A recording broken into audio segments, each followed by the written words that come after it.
3,000 years ago, after the fall of the Shang Dynasty, a new power rose from the valleys of the Wei River. A new power rose from the valleys of the Wei River. The Zhou people had watched empires rise and collapse in blood and fire. From that knowledge, they forged something different.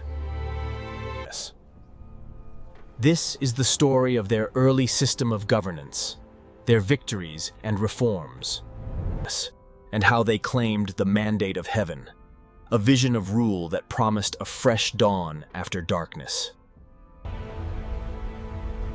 The episode opens at first light over endless green fields. Morning mist glows as the sun breaks the horizon, casting soft shadows across ripening grain. Farmers bend to their tasks, while herds graze quietly nearby. From above, the Zhou capital wakes to a soundscape of bells, river songs, and market chatter. The mood is hopeful and rebuilding. The memory of Shang tyranny is fading like a bad dream. At the heart of this renewal stands King Wu of Zhou, a warrior and statesman. He and his brother, the Duke of Zhou, knew that conquering the Shang was only the beginning. To keep the vast Chinese heartland united, they built a flexible, resilient system. Land was granted to trusted relatives and loyal allies, creating a network of feudal lords bound by ritual, mutual defense, and shared prosperity. Each lord pledged grain and soldiers to the king while enjoying autonomy in local rule. It was a careful balance. Freedom for the regions, strength for the center. The Duke of Zhou became the architect of this early Zhou system. He traveled constantly, across rivers, through mountain passes, to supervise the new vassal states. Everywhere he went, he left behind more than fortresses. He brought law codes, ritual ceremonies, and a sense that every province was part of a single cosmic order. His efforts turned victory into lasting governance.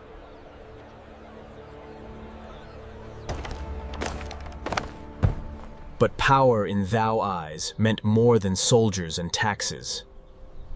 They spoke of a force greater than kings, the mandate of heaven.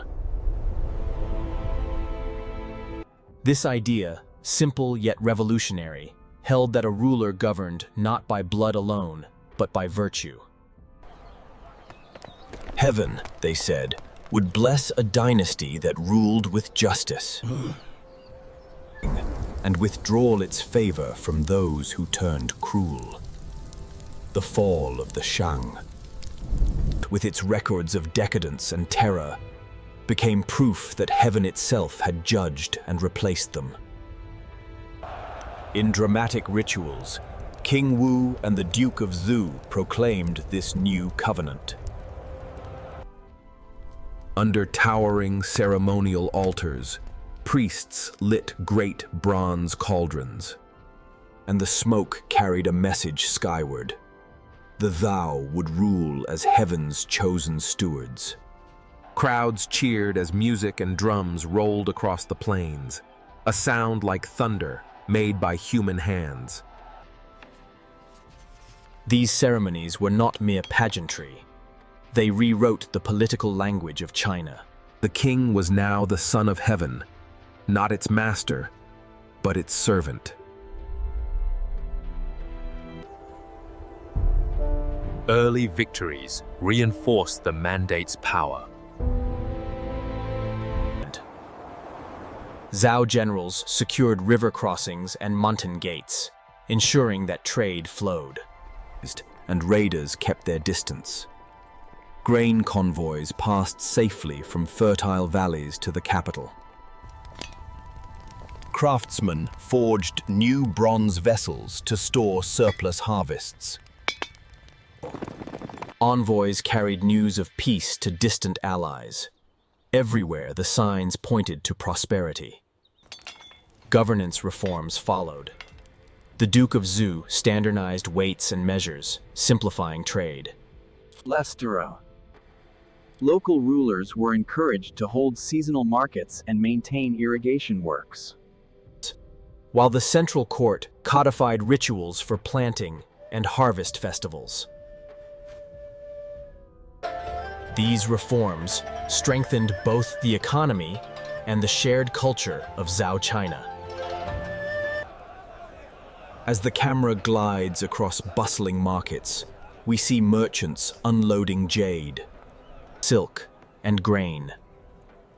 Scribes record transactions on bamboo slips. Children recite lessons of virtue, learning that power is a trust, not a toy. Everywhere, the atmosphere is one of order and confidence. For a generation, it seemed that the Zhou had restored the balance that the Shang had lost. Yet the heart of this episode is not triumphalism, but a quiet, luminous hope. The narration lingers on images of sunrise over rivers, farmers sharing meals after work, and scholars copying texts by lantern light. The tone is meditative, reminding us that great empires are built not only by kings, but by the daily care of ordinary people. The final movement returns to the Granzhou capital at night. Wide aerial shots reveal streets lit with lanterns, palaces outlined in silver moonlight. From the royal altar, a solitary bell sounds, deep and resonant. Priests watch the constellations and record the omens.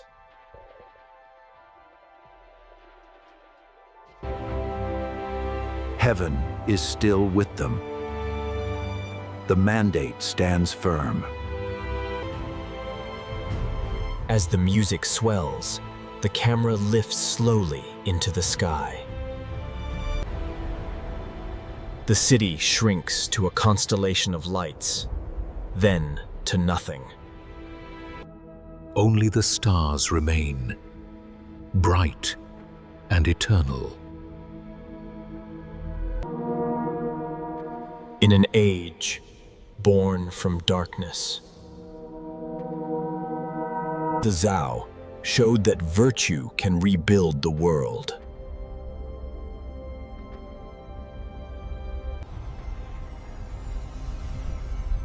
Their mandate of heaven was not only a charter for kings, but a covenant between humanity and the cosmos.